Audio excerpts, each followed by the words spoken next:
Nous sommes en train de parler du tourisme de mémoire en République démocratique du Congo. Actuellement, nous sommes en train de vous parler de la mise en valeur de la République démocratique du Congo. Nous avions introduit sur le roi Léopold II quelle était sa vision et comment et pourquoi nous devons le considérer comme un héros. Vous devez savoir que Léopold II s'est intéressé au centre africain. Et son père, Léopold I, lorsqu'il a fait des visites au niveau de la Grèce et de l'Égypte, il voulait avoir aussi des colonies, mais c'est son fils, Léopold II, qui a concrétisé l'œuvre de son père, Léopold I. Vous devez savoir que à cette époque-là, l'humanité a fait des commerces ignobles. Les commerces, les trafics humains comme source d'enrichissement personnel. Et à cette époque-là, personne n'avait pénétré les centres africains. Et grâce à l'œuvre de Léopold II, on a mis fin au commerce des humains. Vous devez savoir qu'à cette époque, les Français, les Hollandais et les Anglais avaient des grands centres commerciaux au niveau de Banana et Boma. Mais personne ne pénétrait à l'intérieur du territoire. Les trafics s'opéraient par l'entremise des indigènes qu'on appelait les Pombeiros. Ils trafiquaient les ivoires, les arachides et les caoutchoucs et quelques fibres et la peau de certains animaux. À contrepartie, les Européens leur donnaient le sel, de l'alcool, la poudre pour les fusils.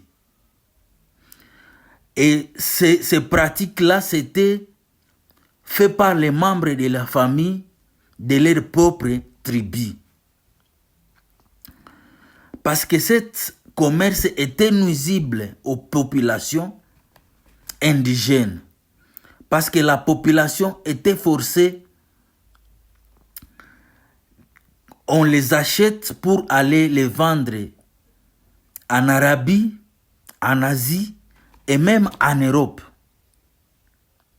Et vous devez savoir, vous rappeler que c'est une grande gloire que Léopold II a emporté lorsqu'il a mis fin au trafic de l'humain. Et les officiers belges qui se sont donnés corps et âme pour mettre fin au trafic. Parce que les Congolais eux-mêmes étaient incapables de mettre fin à cette pratique abominable. Mais les rois belges et quelques soldats que nous allons étudier en profondeur qui ont mis fin à cette pratique. Et comme nous vous disions, nous sommes en train de vous parler de la mise en valeur de la République démocratique du Congo. Et chaque village à cette époque était replié sur eux-mêmes. Il y avait peu de mouvements d'échange comme actuellement. Et Léopold II avait une grande préoccupation dans sa tête. Comment les centres africains n'avaient pas été inaccessibles et n'avaient pas une grande préoccupation au niveau de l'Europe.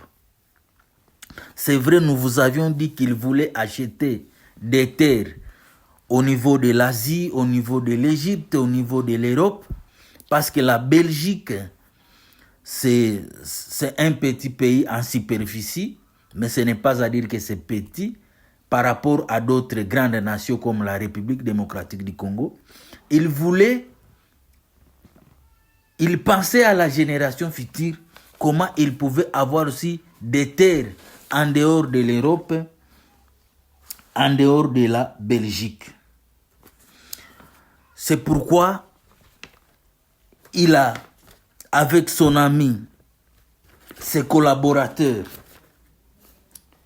comme Émile Barming et Baro Lambermont, qui lisaient beaucoup les œuvres de Stanley, parce que Stanley était envoyé par James Gordon pour venir chercher David Livingstone. David Livingstone, qui était le grand protestant et qui est venu en Afrique pour faire de l'exploration. Et Stanley, on lui a donné plus de 20 000 $ pendant des ans pour venir chercher les missionnaires David Livingstone. Lorsqu'ils se sont rencontrés, Stanley est rentré en Europe, mais David Livingstone, il est resté en Afrique. Il est mort. Seul son cœur fut enterré en Afrique.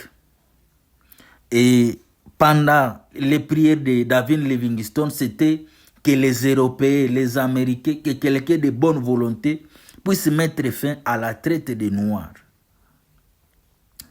Et comme nous vous avions dit, Léopold II s'est préoccupé de la question du centre africain. Comment des terres aussi vastes, soit sans intérêt, et rester inaccessibles.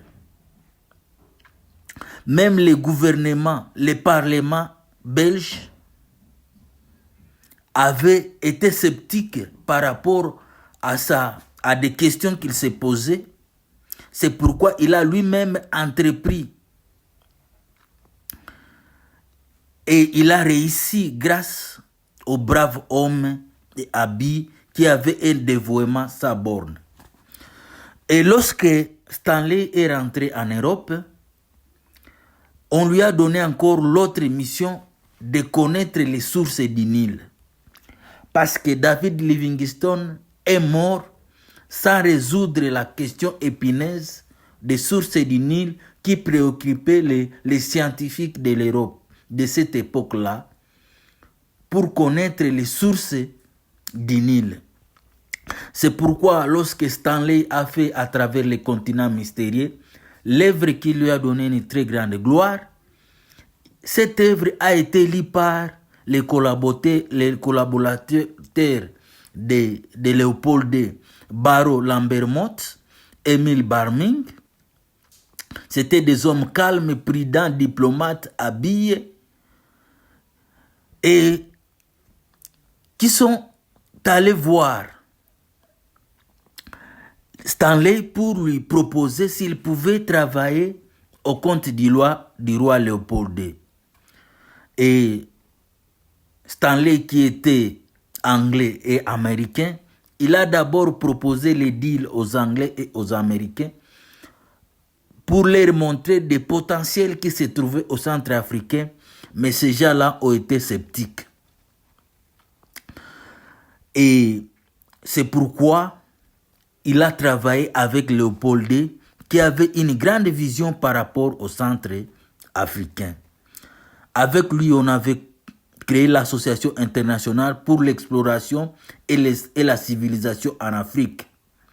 On voulait créer des postes permanents, faire régner la paix et la civilisation. Cela demandait de l'argent pour que des volontaires puissent venir en Afrique.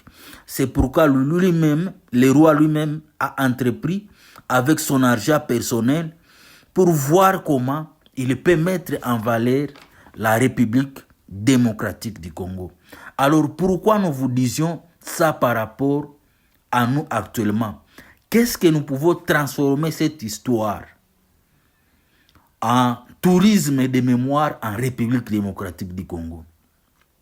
Vous devez savoir que ce que nous avons actuellement, les terres rares, les minéraux, les volcans, tout ce que nous pouvons connaître, les routes, c'est grâce à l'œuvre de Léopold II.